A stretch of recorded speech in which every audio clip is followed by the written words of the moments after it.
Well, thanks, and a tough act to follow, Doctor. There, he is our neighbor. He's just down the street from our station, so I'm glad he was there to help represent Caldwell too. So I'd like to thank you for giving me the opportunity to be part of this event tonight and to represent the Caldwell firefighters. And you pronounced my name right, so thank you on that. It's a first. My name, like she said, was Mark Maiello. I'm the president of the Caldwell Firefighters, Local 1821. Just to give a little bit of my union background, I come from a strong union family. My father, uncles, and cousins are all either firefighters or police officers back in New York, so I guess I could brag that I'm a full-blooded Italian union president from back east, which means I'm going to be difficult to deal with and probably the longest-winded person up here tonight. I've also served as a firefighter for the Caldwell community for the last 20 years, and firefighting is definitely a difficult and stressful job, but I like to boast that it's the best job in the world. Of course, there's probably a couple police officers that are out there having my car towed right now just to prove otherwise. I'm safe. We all parked in the fire lane, of course. The years that I've had in service, though, has definitely been rewarding, and it's been a blessing to be able to serve the community in so many ways, and an honor to serve with such a great group of firefighters like we have there in Caldwell. Those firefighters who continually strive to serve our community and make it a better place. They serve as role models and help out in our schools. They work along with many charities like the MDA.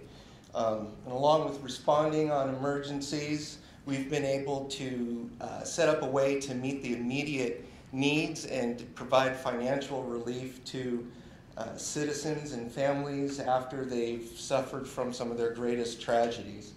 And often a lot of these extras that the firefighters do are done on their off-duty time.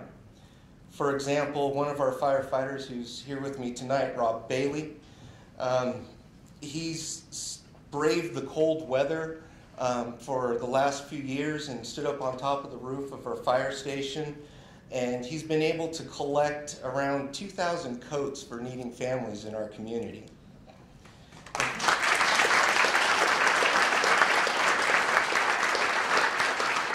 Now, if you ask any of these firefighters why they do their jobs, you'll never hear them say it's because of the pay or benefit, but instead they'll tell you that humbly that they do it because they take pride in helping their neighbors and being part of the community.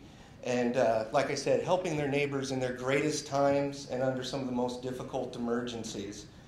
When we think of firefighters going to the rescue and some of those emergencies, we picture them running into burning buildings or racing against the clock to extricate a patient from a vehicle, or even that picture of rescuing a cat out of a tree.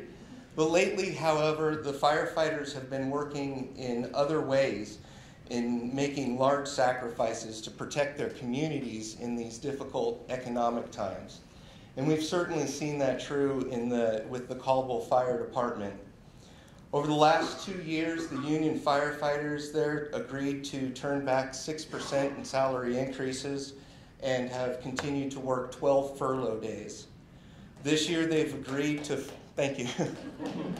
This year they've agreed to further cuts to their hourly wages and have taken a lot of cuts to their benefits in order to preserve adequate staffing levels for emergency response. Our city felt that they had no other alternatives but to make a reduction to the labor force, which meant that they were stealing firefighters who were available to go on those emergencies calls. But the workers stood up to provide positive solutions to be able to maintain the safety of our peers and that of our neighbors. They were difficult choices for us to have to make, and they've definitely put burdens onto our families. I think of one family that we have working in our department, the Garcia Gigray family. This family has a long tradition of serving the Caldwell community. Their father is a battalion chief in our department, and his son and son-in-law are both experienced Caldwell firefighters. When the city was planning on laying off some firefighters, but through a cooperative effort between the city officials and the union, we were able to avoid 6 layoffs. 2 of those layoffs would have been the sons in this family.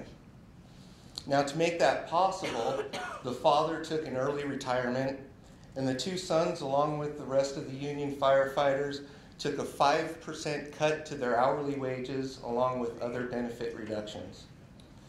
The son-in-law there is Will Gigray. He has 4 children, ages 1 through 9, and just in order to be able to make ends meet, he works a second job full-time, which means his work week runs around 80 to 90 hours. Will said, "It's very difficult because I miss a lot of events with my family, such as birthdays and holidays.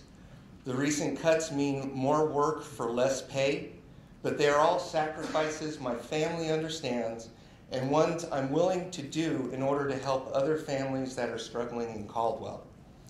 And we've certainly seen this true of all the firefighters around the state, that they've been willing to stand up and help bear the burden in this difficult economy.